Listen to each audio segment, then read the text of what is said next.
بقدم لكم مجموعة من السلوكيات في إعداد الطعام. السلوكيات دي مهمة جدا جدا علشان تكتمل فائدة الطعام. يعني إيه؟ يعني ما ينفعش أبدا إن أنا أعد الطعام وإيديا مش نظيفة. يعني ألف ب إن أنا لما أجي أعمل الأكل أصبن إيديا قبل ما أعمل الأكل، وبعد ما أخلص الأكل أصبن إيديا برضو وأنا بقدم الأكل. مهم جدا جدا ده، لأن في ناس أول ما بتخش جوه معاها الحاجات من السوق تروح على طول بادئة الشغل وبقطع طب إيديكي ما أنت شلتي حاجات وركنتي على تراب وطين أول حاجة غسل الإيدين، مش بس مكتوب في الكتاب غسل الإيدين وغسل الأسنان وغسل الأدوات. ما تستعمليش حاجة، حتى الطبق المتعلق اغسليه قبل ما تستعمليه، حتى الحلة. خلاص؟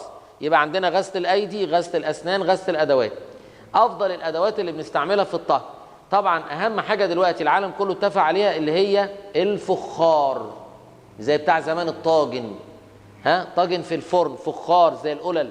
ثم حاجة اسمها الستانلس اللي هو الحديد الذي لا يصدأ، اللي هو اللي عامل زي الفضة ده. ثم الصاج المطلي، الاطباق الصاج بتاعت زمان، وساعات بيطلوها ابيض كده، يبقى طبق صاج نوع من الحديد بس مطلي. وبعدين البايركس الازاز، وده غالي شويه وبرده بنخاف منه لانه بيطرشق. وبعدين اشد واخطر الاواني اللي هي الالومنيا، ثم التيفال، والعنها البلاستيك والنحاس. لازم نعرف ان الخضروات الورقيه زي السبانخ والرجله والملوخيه والخبيزه والسلق ما ينفعش تتسخن وتتبرد. يعني ايه تتسخن وتتبرد؟ يعني انت دلوقتي كلت ملوخيه، ما ينفعش تسيب الملوخيه تحطها في الثلاجه وبعدين تطلعها من الثلاجه تسخنها تاني وبعدين تدخلها الثلاجه وبعدين تسخنها تاني، كده بقت ماده سامه تموتك. ازاي الكلام ده؟ المشروبات او الاطعمه الورقيه لا تدخل الثلاجه. يعني ايه؟ يعني حضرتك تعمل طبق على قدك بس، عايز ملوخيه تعمل طبق ملوخيه، عاوز طبق سبانخ. واضح؟ ليه؟ لانه ثبت ان فيها مواد زي النيتريت بتتحول الى نيترايت سام بالسخونيه. قلنا ان السلطه الخضراء يتم تقطيعها قبل الاكل مباشره، يعني ما ينفعش اقطعها احطها في الثلاجه وبعدين اكل وبعدين في الثلاجه، خلاص قيمتها ضاعت كده.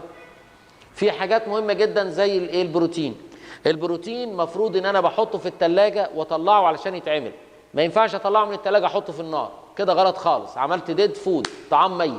يعني ايه طعام ميت؟ يعني انت ما اديتش للخليه فرصه انها اتجمدت وبعدين تفك التجميد بتاعها، انت نقلتها من هنا لهنا، الخلايا فرقعت. خلاص؟ امال تعمل ايه؟ انت النهارده هتطبخي سمك او فراخ او لحمه، يبقى انا بطلع ده من الفريزر النهارده الصبح وانا رايح الشغل، وانا راجع الظهريه يكون فك، ابتدي اسمي الله واطلعه. لكن انا اطلعه من الفريزر واحطه في النار، احطه في الزيت يتقلى، احط كل ده ديد فود ويتحول الى طعام ميت وضار بالصحه. برضو في حاجه خطيره جدا، ان انا ما اقدرش اطلع البروتين واسيبه يفك، وبعدين جيت الظهريه غيرت رايي حطيته تاني، وبعدين طلعته تاني يوم، وبعدين غيرت رايي حطيته تاني، كده ضاع البروتين، باظ خالص.